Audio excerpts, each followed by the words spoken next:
ভারতে অবস্থানরত সাবেক প্রধানমন্ত্রী শেখ হাসিনাকে ফেরাতে পররাষ্ট্র মন্ত্রণালয়কে চিঠি দেওয়া হয়েছে বলে জানিয়েছেন স্বরাষ্ট্র উপদেষ্টা জাহাঙ্গীর আলম চৌধুরী। সোমবার দুপুরে রাজধানীর পিলখানাস্থ বিজিবি সদর দপ্তরে এক অনুষ্ঠানে সাংবাদিকদের প্রশ্নের জবাবে একথা জানান তিনি। ভারত থেকে শেখ হাসিনাকে ফেরত আনার বিষয়ে জানতে চাইলে তিনি জানান, ইতিমধ্যে পররাষ্ট্র মন্ত্রণালয়ের একটি চিঠি পাঠিয়েছি। এক্সট্রা অডিশন করার জন্য এটি প্রক্রিয়াধীন।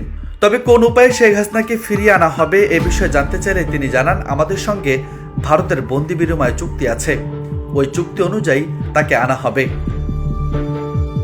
জুলাই আগস্টের গণ অভ্যুত্থানে ক্ষমতাচ্যুত হয়ে ভারতে পালিয়ে যান শেখ হাসিনা। এরপর থেকে সেখানে অবস্থান করছেন তিনি। বিভিন্ন অনুষ্ঠানে মোবাইলের মাধ্যমে নানা সময় নানা বিষয়ে কথা বলেছেন শেখ হাসিনা। এর আগে শেখ হাসিনাকে ফিরিয়ে আনার বিষয়ে বিভিন্ন আলোচনা উঠলেও সরকারের পক্ষ থেকে সুনির্দিষ্টভাবে কোনো আভাস দেওয়া হয়নি। ইতিমধ্যে শেখ হাসিনার বিরুদ্ধে আন্তর্জাতিক অপরাধ ট্রাইব্যুনালে মামলা বিচারাধীন এবং তার বিরুদ্ধে গ্রেপ্তারি পরোয়ানা জারি করা হয়েছে।